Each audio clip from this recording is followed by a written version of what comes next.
Kita, ito meron na namang statement si BBM natin, pakinggan natin. Oplan kontra baha. Ngayon pa lang. Ngayon lang. Yung Oplan kontra baha, puta 3.5 years ka na. Mag-4 na taong ka na, 4 years ka na, 2 taon na lang mawawala ka na sa gobyerno kung ibibitawan niyo yung kapangyarihan, ha. Kung normal na 6 na taon lang, sa 2028 wala ka na sa posisyon. Pero kung hahayupin niyo yung sitwasyon at hahawakan nyo na naman yung kapangyarihan hanggang sa kamatayan ninyo. Pucha, delicates tayo dyan. So, ibig sabihin, Oplan baha 4 years after. Ngayon pala nagkaroon ng Oplan baha. Wala. Ano ba itong Oplan baha sinasa? Wala bang Oplan baha? Di ba sabi nyo 1.5 billion yung flood control budget natin per day, ha? Per day. Bawat araw ito. Oo, 1.5 billion. Wala pang Oplan baha noon. Putangin na yan. Paano nangyari? Binulsan nyo lahat yan? Sige nga, pakinggan nga natin. Sabay lilinisin at ayusin ng gobyerno ang waterways at drainage sa Metro Manila para mabawasan ang pagbaha. Ayusin yung mga waterways, drainages sa Pilipinas para, hindi ba kasama yan doon sa 1.5 billion per day na flood control budget natin? Ngayon pa lang gagawin yan? Grabe ka naman, Bongbong. Ang tanga-tanga mo naman.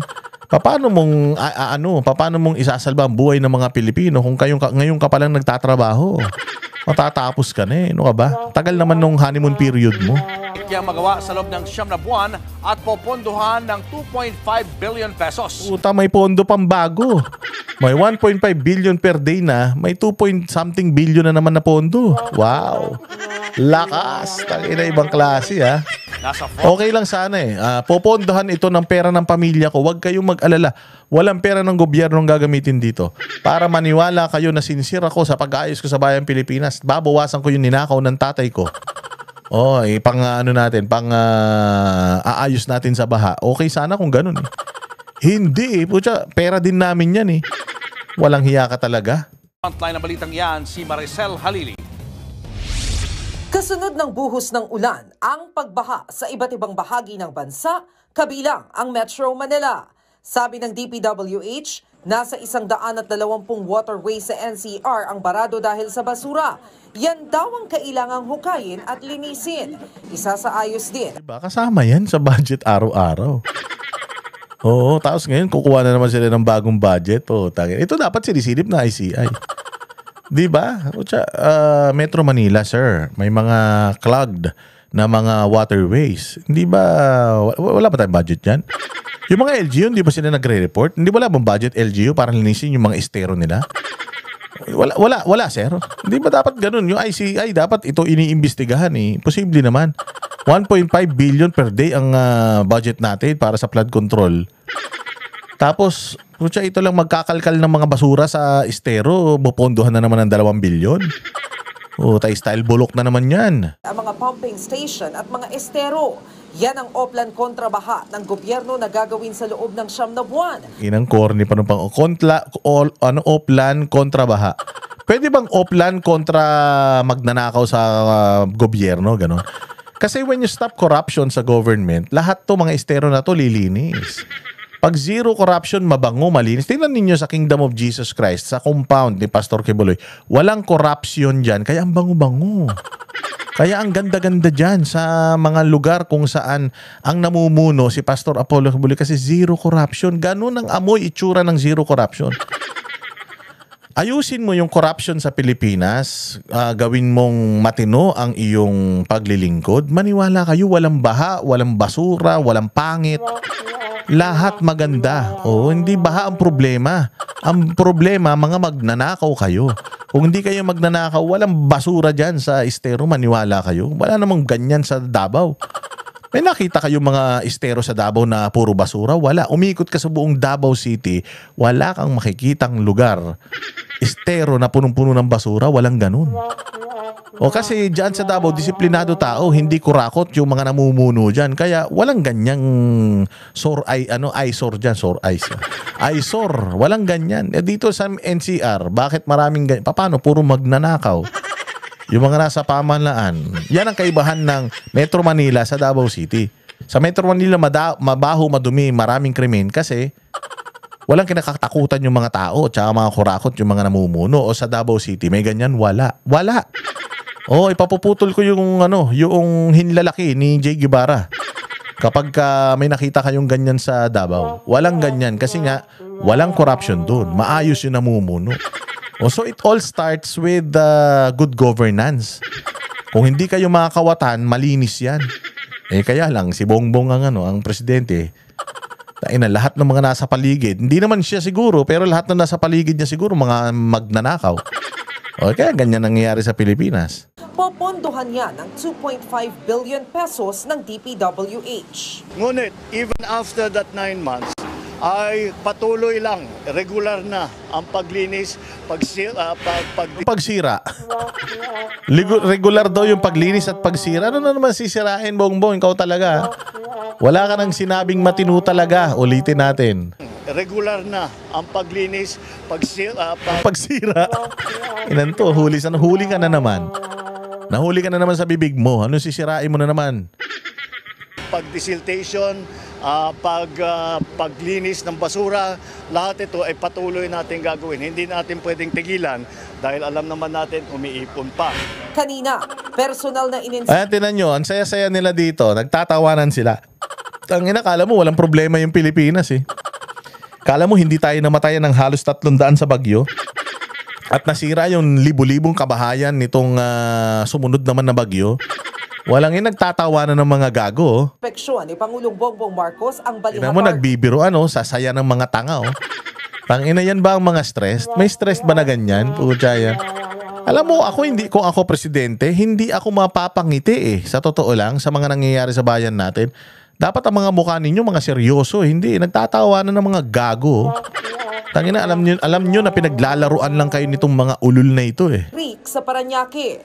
Bukod sa DPWH, kasama rin niya ang ilang leader ng private sector, kabilang ang chairman ng TV5 na si Manny V. Pangilinan na tutulong din sa programang ito. Sila lang nandito po si MVP dahil sila ang tumutulong at mabilis gumalaw. Kaya't nandito si Manny Pangilinan, nandito si Ramon Ang, silang dalawa ay nag-volunteer na sila na ang gagawa sa marami dito sa kailangan na gawin na trabaho. But of course, they have to do this in coordination with our local government executives. Para maisagawa ang proyekto, higit 500 equipment ang ipapakalat nila sa Metro Manila. Kwento pa ng Pangulo, 2018 pa nakatenga ang ilang heavy equipment sa tambakan, kaya dapat nang gamitin. Kailangan daw itago for the big one. Pero ito na yata yung big one when it comes to flooding. Ito na talaga yung big one sa dami ng ninakaw nyo. Hindi ikaw. Yung mga magnanakaw, kilala mo man yan. Sa dami ng ninakaw, di ba? The big one talaga yan. 2025 budget, putang ina yan. Ito talagang gobyerno to yung the big one. Ano yung the big one? Maraming mga nagawa, hindi. Pucha, the big talaga. Big yung ninakaw sa pera natin.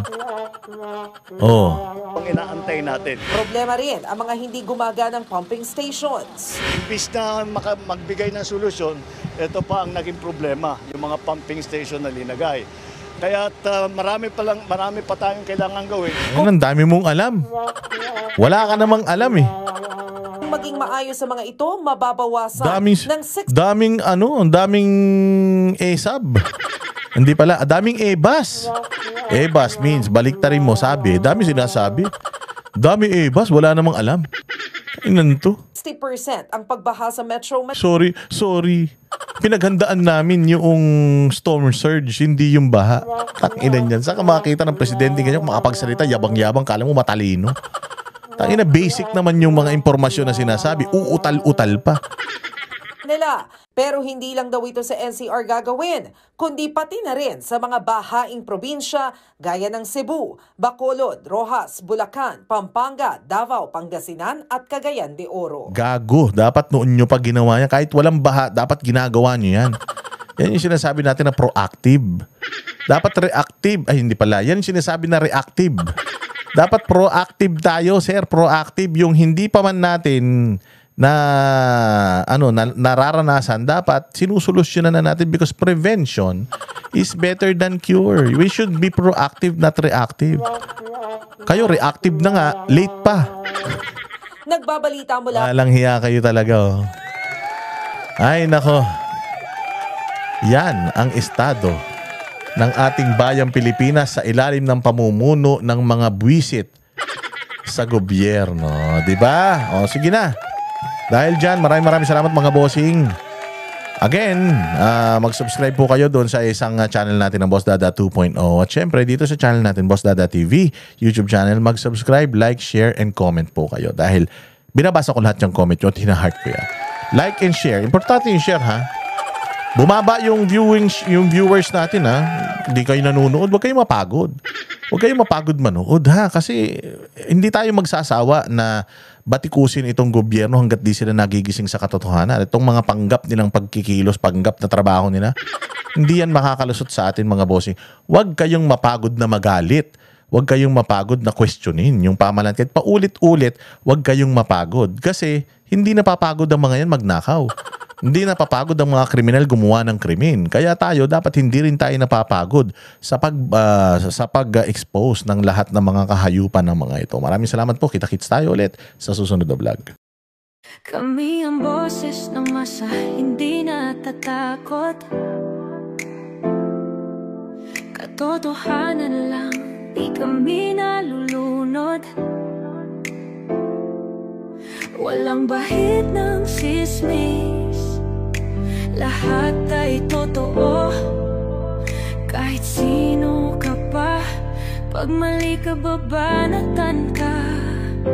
Walang pinipili kulay, wala kaming kinikilingan. Basta para sa bayan, kami lalaban. Pag tama palakpakan, pag mali banatan. Di matitinag, di matatakot, para sa bayan tuloy ang sigaw. Sa harap ng kamera, walang halong takot. Mga baluktot, lahat kayo'y tutumba. Ang hustisya at totoo, yun lang ang mahalaga. Kahit sinong harang, di kami matitinag. Walang pinipiling kulay, wala kaming kinikilingan. Basta para sa bayan, kami lalaban. Pag tama palakpakan, pag mali banatan. Di matitinag, di matatakot, para sa bayan tuloy ang sigaw. Kung nasa tama ka, ikaw ay aming kasama. Pero pag mali ka, handa ka na bang mabasag? Banateros kami, walang inuunan. Dahil bayan muna, bago ang sarili.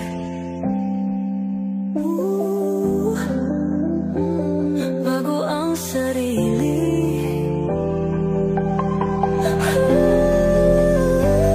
Pag tama palakpakan, pag mali banatan.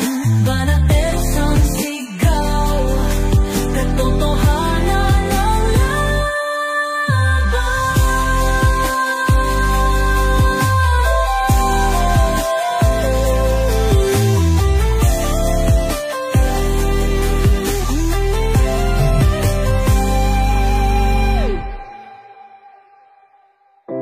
Sa harap